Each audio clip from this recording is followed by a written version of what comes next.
Hello, I hope you guys are having a great day. I just wanted to show you real quickly how easy it is to use the CareBridge Navigator app without even having a subscription. So you can see login page. You can start the 10-minute assessment or you can see a sample care plan. So I just want to show you how easy this is. So start my free assessment and let's just put in a zip code and city. And we'll select the state in which I live in Georgia, so I'm going to select that information. So it asks how old your parent is, if they live alone or live with a spouse. And then it just asks you a series of questions. And so you can see here the list of diseases or diagnoses. So I'm just going to check a few of these. And then I will show you what the care plan looks like.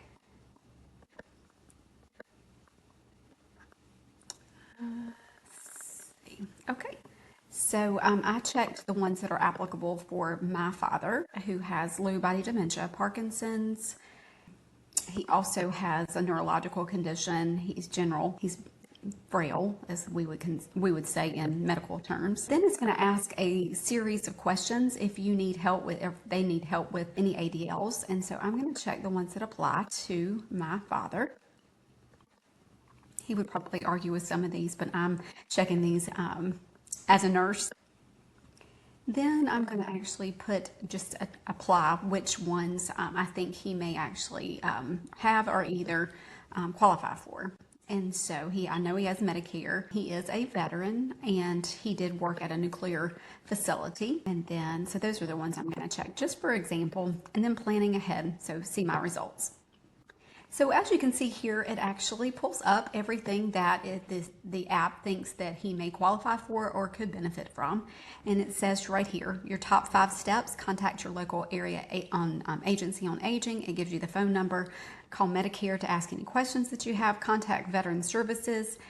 And then as you look down, here's the Alzheimer's hotline, respite care options, and then it tells you diagnoses and things that may be important. Typically covered for Medicare, it covers home health, skilled nursing, physical, occupational, speech therapy when ordered by a doctor. Medicare Part D covers Parkinson medications, including those that are included, and so forth. And then it says how to get started.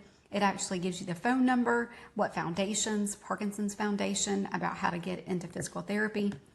Then it also goes through what are some other typically covered diagnoses for the different types of, like hospice. Hospice actually covers a little bit differently than you think of, like someone who's got cancer or their end of life in the sense of the last 6 weeks.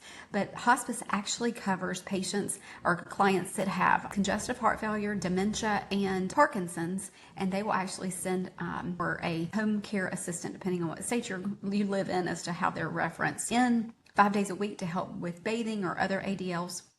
They also have other supportive services, and those are actually paid by Medicare or private insurance for hospice, by hospice. And so those are no out-of-pocket costs. And so a lot of times many physicians and people don't recognize that. So anyway, it just tells you how to get started here. So that's about the Alzheimer's or the dementia diagnosis. EIOCP program, it tells you about that if they worked in a nuclear facility in that area. It also populates that, tells you how to find out if they may qualify for that, what the numbers are, what the different diagnoses are, and just how to get started. And then this goes into like the hospice. So you can just see there's a whole list of valuable information just per their diagnosis and so forth. You can just see there's also other services. Here it tells about recommended care categories, also for the caregiver. If you are the caregiver or your other parent is the caregiver, it also will go into the different supportive respite care, because hospice, if they're on hospice for even those 3 diagnoses, they will cover respite care every so often. So we used that in the past with a family member who had end-stage dementia, and the child, who was an adult, needed surgery. And so they could actually put the parent into respite care for that time period so that they could have surgery and not have to worry about paying out of pocket for that. So there's so many valuable resources out there, but it's just hard to find them if you don't know about them. So anyway, it goes on into Medicare coverage, VA benefits, and all of this is free. And so you can just, if you need a resource without subscribing, this is all just on that front page by answering a few questions.